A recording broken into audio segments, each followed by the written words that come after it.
Gentlemen, in episode 1 of Used Motorcycle Rehab, we're going to address the very most critical issue that really prevents us from being able to ride the bike, and that is that the clutch does not release fully when pulling the lever. Now the reason for this is that the threads on the clutch perch have been stripped out by the previous owner, and as a result it's not possible to adjust the cable so that there's enough of the slack taken up to pull it all the way. So the solution for that is that we're going to replace the perch itself. And the new one comes with a new lever, and all of that will be new. However, we're joining the action in the middle, and I've done most of the disassembly that's required here, and it's now merely a matter of cleaning everything and reassembling it. When I brought the bike home, one thing that I noticed, in addition to the stripped clutch perch, was that the cable had been routed rather oddly between the perch and the clutch release mechanism itself.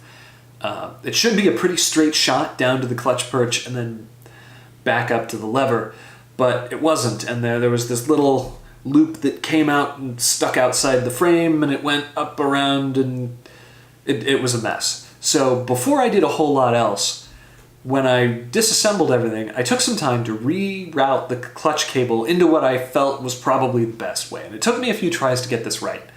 But I eventually did, and that turned out to be basically the straightest route between the two places. Which the manual is not super clear about what the route is. Kawasaki manuals usually have this really detailed routing diagram that shows where the cable goes. But this Suzuki is pretty Spartan in that regard. So I had to guess. But I was eventually able to guess correctly, I think, and the cable operates smoothly, as you can see here. What we're looking at here is the helical release mechanism that the cable acts upon when you pull the lever. As you can see here, when you pull on the cable, it pulls on this bell crank, which, due to the action of kind of a screw-type ball bearing mechanism inside this part, is forced inward toward the transmission when it's pulled on. And that action presses on this push rod, and that's what releases the clutch. As you can see here, this part is pretty grubby, and it's got some grit inside of it that make it not actuate very well. So as part of our process, we're going to take it apart and clean it and put fresh grease inside of it so that when we reassemble it, the clutch mechanism can be as smooth as we can get it. We're partway through cleaning the clutch release screw mechanism, and I want to take a moment to talk about how this piece works, because it's different fundamentally from the Kawasaki clutch release mechanisms that I'm used to working on. So if you're not used to working on Suzuki's, it may be possible you've never seen something like this.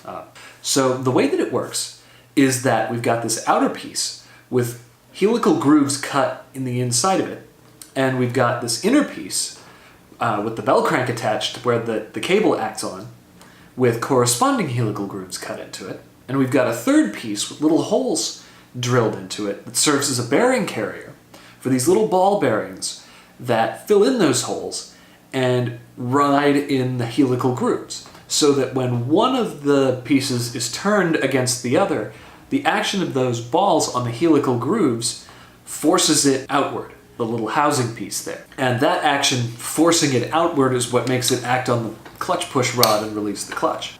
In contrast, this is very different from basically just a simple lever that Kawasaki uses in their clutch mechanisms. I don't have one taken apart, but basically there's a lever that has a fulcrum, and one end of the lever acts on the clutch release rod that gets pulled on, and that's what releases the clutch on a Kawasaki.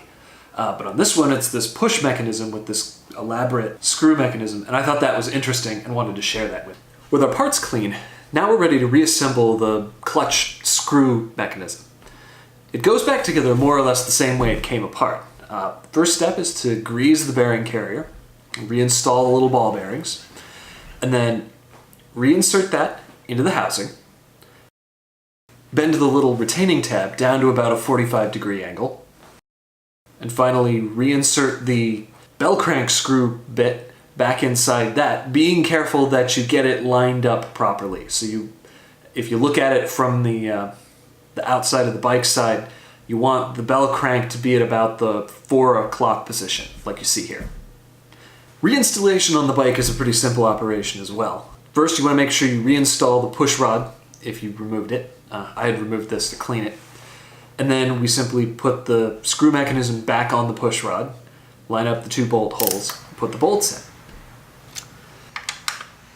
Next, we hook up the cable to the bell crank, and we reinstall the set screw that adjusts the engagement point of our release screw mechanism and the push rod.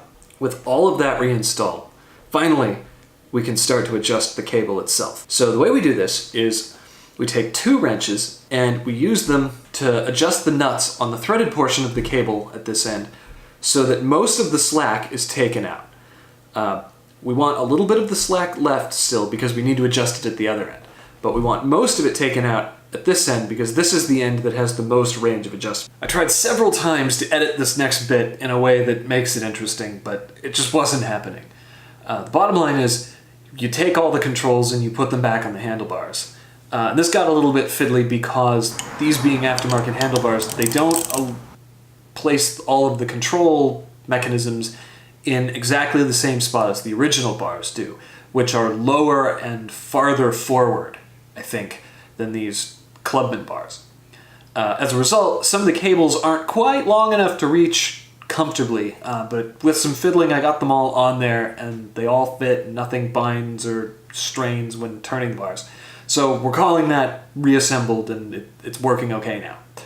Once I got everything reassembled, I was able to start the engine and test to make sure that the clutch releases properly when pulling the lever. As you can see here, the engine's running, holding the clutch in, transmission's in gear, and the bike doesn't roll forward. As I release it, it rolls forward. And the lever operates smoothly, so this fixed the problem. This is a relief in the sense that it means that there's nothing wrong with the engine itself. One of the things I worried just a little bit about was the fact that what if the problem was not that the lever was knackered or the cable was out of whack or something like that, but that there was something binding inside of the engine itself, and that's why the clutch didn't work very well and the transmission didn't shift very smoothly. But that turns out not to be the case, as I suspected it would. So with that all done, we can move on to fixing the more egregious problems with the bike, like these horrific handlebars and the bent radiator and the tires need replacing. And we've got a litany of other things that we need to do. But with this one major mechanical issue out of the way, we can start moving on to all of the little minor but important issues that we need to do before the bike is roadworthy. So we're going to call that a win, and I will see you in the next one.